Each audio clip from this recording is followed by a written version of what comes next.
Mengapa kita menjadi Indonesia?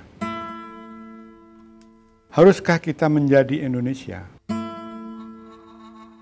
Apakah kita belum menjadi Indonesia? Kita ini negara kaya raya kok bisa begitu? Jangan. Mengapa hatiku merasa merana? Mengapa hatiku terasa diseksa?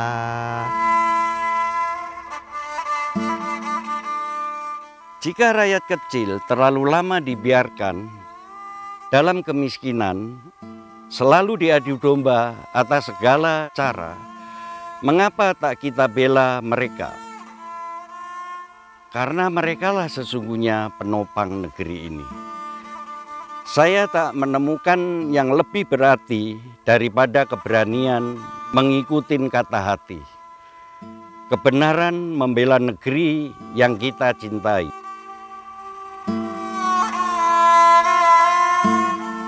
Sangatlah tidak pantas di negeri yang kaya raya ini kita menjadi miskin.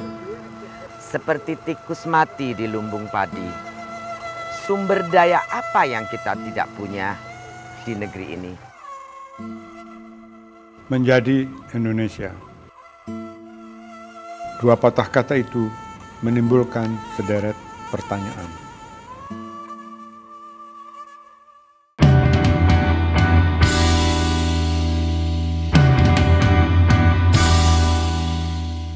Anak muda Indonesia, adakah kalian sudah menetapkan pilihan hendak kemana hidupmu menuju? Jika belum, jangan khawatir. Masih banyak yang harus kalian lalui dalam hidup ini untuk menemukan jawabannya. Saya memutuskan tinju adalah takdir saya. Dunia tinju telah mencuri hati saya, sehingga saya menekuninya dengan sukarela. Kita harus turun untuk berbuat, tidak hanya menyimpan angan. Ternyata, keyakinan saja tidak cukup. Saya harus bekerja keras memperjuangkannya. Saya berlatih seminggu 6 kali, pagi dan sore, selama 2-3 jam. Saya mengenal dunia usaha sejak masa remaja. Tepatnya sejak saya memutuskan untuk meninggalkan bangku sekolah tahun 1982. Waktu itu saya baru kelas 2 SMA. Saya sadar hanya dengan berbekal ijazah SMP tak akan ada satupun perusahaan yang mau mempekerjakan saya. Kalaupun ada, hanya sebatas cleaning service. Tapi pada saat itu saya punya keyakinan bahwa putus sekolah adalah bukan akhir dari segalanya. Meskipun mungkin keputusan saya salah, saya tidak pernah menyesalinya. Saya selalu punya keyakinan kalau kita mau berbuat sesuatu, pasti akan ada jalan. Saya selalu percaya bahwa manusia diberi pilihan untuk menciptakan jalan hidup yang dipilihnya. Saya ciptakan sebuah usaha, pekerjaan yang saya yakin akan menghasilkan uang di mana akhirnya saya tidak harus bergantung dan meminta bantuan pada orang lain. Saya juga terkenang dengan peristiwa mengerikan yang saya hadapi sendiri. Yaitu pada tahun 1987 ketika saya tiba-tiba divonis menderita kanker limfoma non-Hodgkin, kanker kelenjar getah bening yang tumbuh di medula spinalis saya dan merusaknya sedemikian rupa sampai saya kehilangan kemampuan untuk berjalan. Bulan-bulan yang melelahkan, karena harus hidup berobat kesana kemari dan akhirnya berujung pada keharusan menggunakan kursi roda. Saya ingat betul betapa takutnya saya untuk menjalani hidup saat itu. Saya takut. Tembok besar berdiri tegak, angkuh, dan ribuan panah berapi menghujami saya. Namun, Seiring dengan rasa takut tersebut, mimpi saya untuk dapat menjalankannya dan menikmati hidup menerangi jalan yang ingin saya tempuh. 26 tahun menjalani kehidupan dengan kursi roda ini membuat saya semakin yakin bahwa Yang Maha Kuasa memang telah menciptakan kita untuk menjadi makhluk yang paling tinggi kemampuan survive-nya. Duhai Ilahi, sering kami lupa mensyukuri semua ini. Oh Ilahi, tak terhingga malu kami.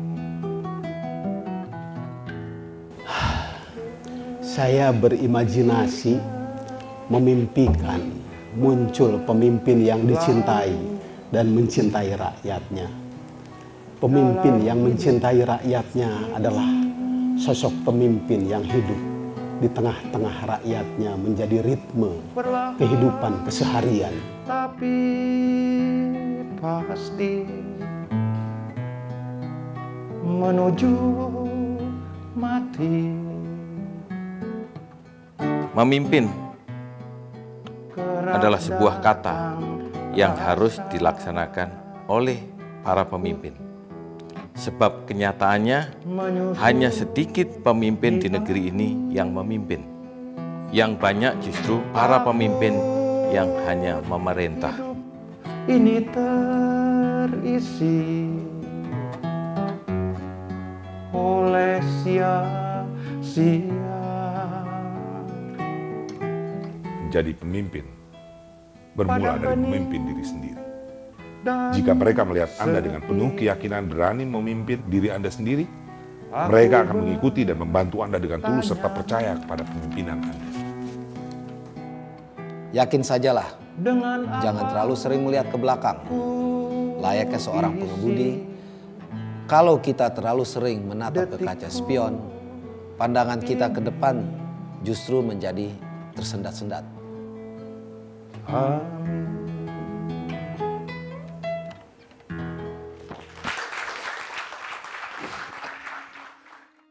Anak muda Indonesia, saya paham.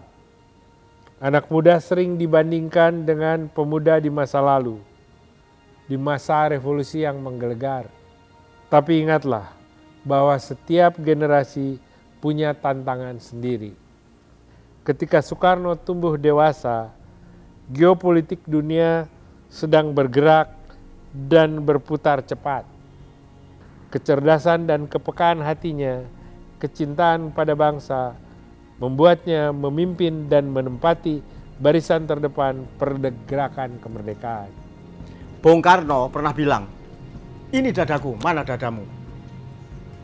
Intinya adalah kita jangan jadi bebek, maksudnya membebek, yaitu menggali budaya sendiri. Ntar lagu-lagu dari Korea sedang ngetren, semua jingkrak-jingkrak kayak Korea. Lah Indonesianya kemana? Padahal Indonesia itu betul-betul harus mempunyai karakter. Bangsa yang hebat adalah bangsa yang berani kembali mewujudkan jati diri. Terasa ada sejarah mengalir dalam darah kita, bahwa Indonesia telah melalui berbagai zaman. Leluhur kita semua telah melampaui masa-masa animisme berbagai agama yang tua, hingga kini dominan Islam.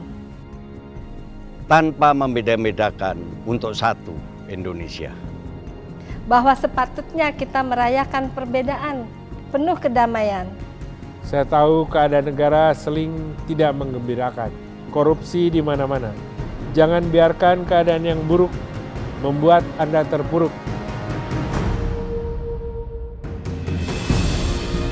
Jika negeri ini menjadi kritis karena banyak penyimpangan, habis-habisan dieksploitasi oleh keserakahan, mengapa tak kita sambut tantangan untuk menghidupkan kembali negeri ini?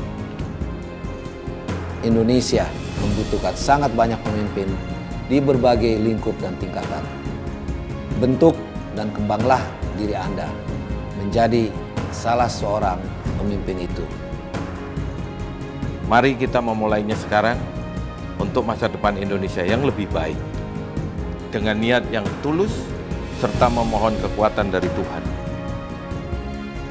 Indonesia tanah pusaka, mari kita kelola. Jangan sampai kita terlena tanpa daya upaya. Mari kita semua siap berkorban demi kemakmuran bersama. Keberhasilan kita untuk masa depan bangsa kita hanya kita dapatkan dengan jiwa dan pikiran yang merdeka dan mandiri.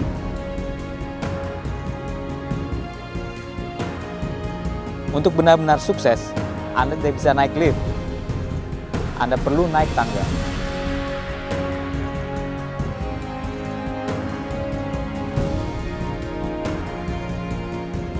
Maka menjadi Indonesia adalah menjadi manusia yang bersiap memperbaiki keadaan, tetapi bersiap pula untuk melihat bahwa perbaikan itu tidak akan sempurna dan ikhtiar itu tidak pernah selesai. Dan dalam kerja mencapai harapan, kita mau tak mau bersentuhan dengan hasil usaha orang yang berbeda-beda yang tidak kita kenal. Saya yakin cinta kita kepada Indonesia akan tumbuh dalam kerja memenuhi amanat itu. Amanat untuk mengembangkan keadilan dan kemerdekaan.